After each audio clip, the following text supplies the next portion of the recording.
Have you ever felt like success was out of reach no matter how hard you tried? I've been there. We've all been there. But here's what I've learned. Persistence can change everything. Today I'm sharing the story of how sheer determination helped me close a major business deal in Venezuela, even though I had no connections and didn't speak the language. Welcome to Smart Money Vids, where over 33 years of real-world business experience powers this channel.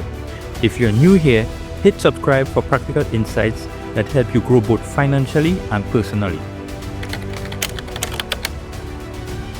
Allow me to take you back to where it all began.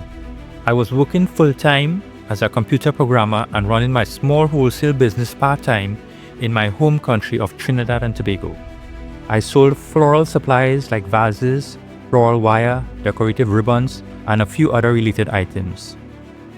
After months and months of selling to retail flower shops, customers kept asking me for floral foam. As far as I knew, there was a company manufacturing foam in Trinidad. I told my customers about it, but they insisted the product quality was terrible. They complained that it didn't absorb water quickly enough and sometimes not at all. If you are not familiar, floral foam is an essential product for florists to make arrangements.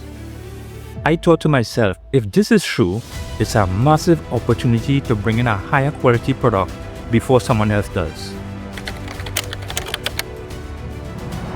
After numerous requests from my customers, I started looking for manufacturers from the United States and China to compare prices and quality.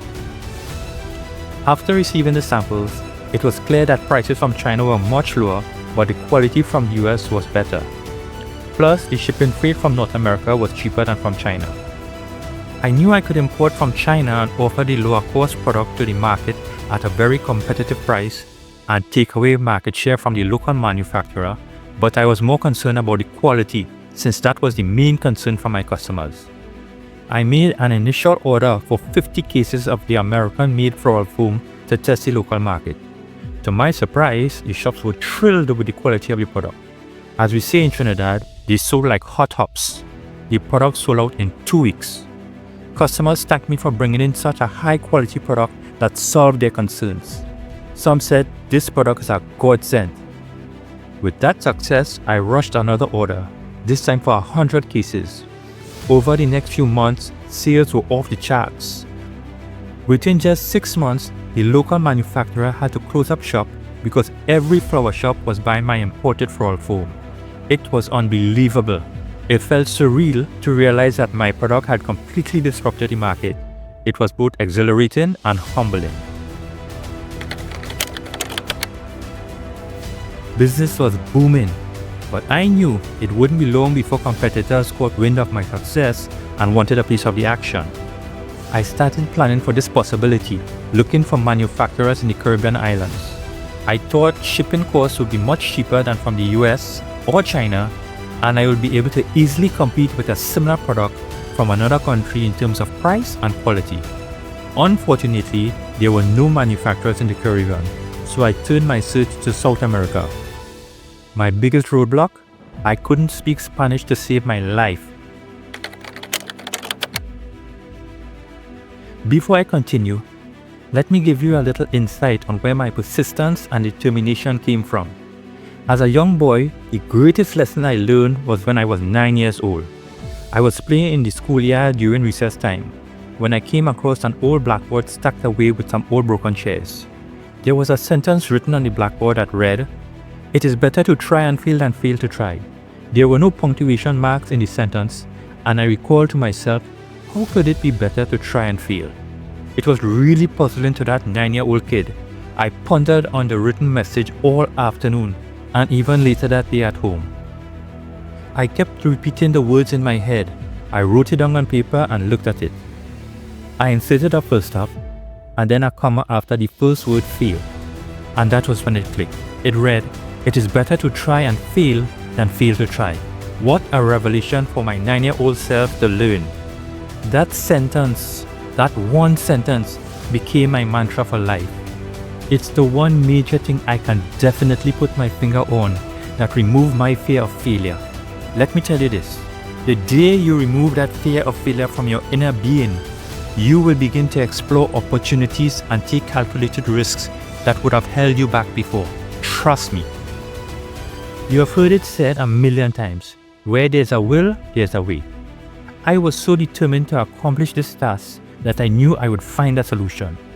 If there was a manufacturer in Venezuela, I would find it. It would be a significant breakthrough for my business if one existed, since shipping costs would be much less than importing from the US or any other country. My first step was to find someone who could speak Spanish fluently. I also needed someone in Venezuela who could help me get the information I needed. I spent the next 2 days asking friends and family and praying for a breakthrough. Then one day at the supermarket, I ran into Will, an old friend I hadn't seen in a while. We chatted a bit to catch up on old times, and the topic of what I was doing came up. I mentioned briefly that I was looking for a contact in Venezuela, and right away Will said he had a friend, Linda, who was a florist there. I couldn't believe it. My persistence and prayers had led me straight to the opportunity I was looking for. Will called Linda right there and then, and she confirmed that there was in fact a floral foam factory in Venezuela. She even provided us with the company's name and contact information. With this vital information in hand, I began planning my next steps. Later that night, I prepared a short script in Spanish to ask about visiting the factory. After double-checking my translation, I made the call the next morning. The call didn't go as smoothly as planned, but the operator put me on hold to get some assistance. To my surprise, a woman by the name of Emilita came to the phone speaking fluent English. She was bilingual. I was in utter disbelief and silently thanked my lucky stars. How and why do they have a bilingual employee? Later, I found out that they exported to the United States and needed to communicate in English. Emilita was very friendly and happy to assist me. Things were coming together nicely. Emilita arranged a meeting with the factory owner, Mr. Julio, and confirmed he would pick me up at the airport. She reminded me, however, that Mr. Julio didn't speak English. I was a step closer to my goal. I began to visualize the journey ahead of me.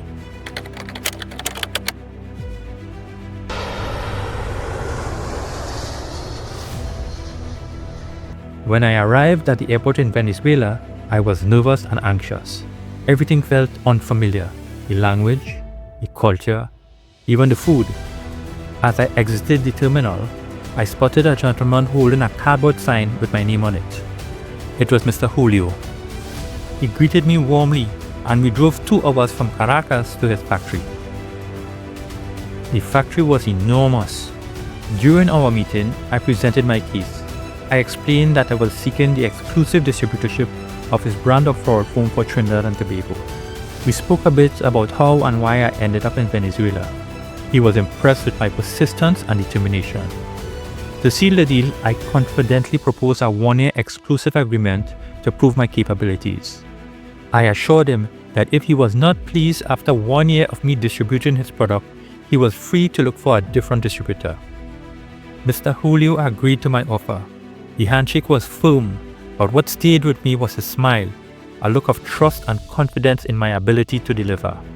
In my mind, I was like, yes! With the exclusive distributorship secured, I placed my first order for a 20-foot container. 6 months later, I visited Mr. Julio to update him on my progress. He was so pleased that he formally extended the exclusive agreement. Sales were trending upwards every month, and my next order was for a 40-foot container. This deal marked the biggest turning point in my business career. I left my job despite naysayers warning me that it would never work. These doubts only fueled my determination.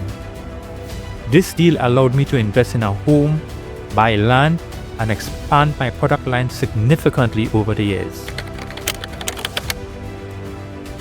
When I told friends and family I was leaving my job, the negativity was overwhelming.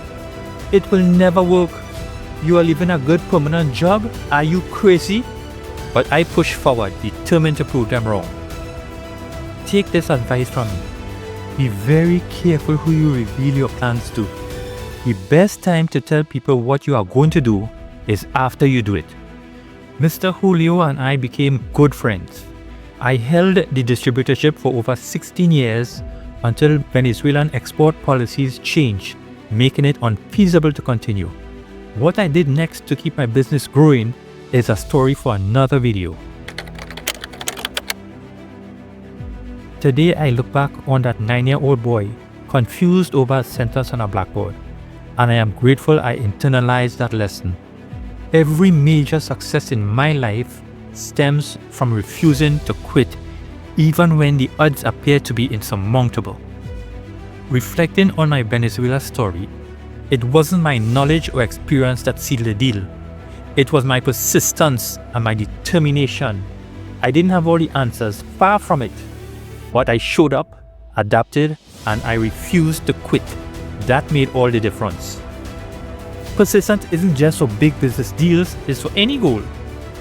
Whether you are growing a small hustle, applying for your dream job, starting a business, or even navigating personal challenges, the key is to keep showing up, even when it's tough. And don't believe the saying, opportunities come along once in a lifetime.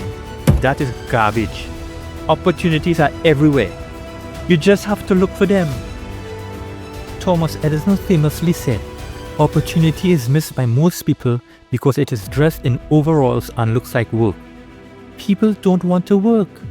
All they are looking for is instant gratification or a get-rich-quick scheme. There is no elevator to success. You have to take the stairs.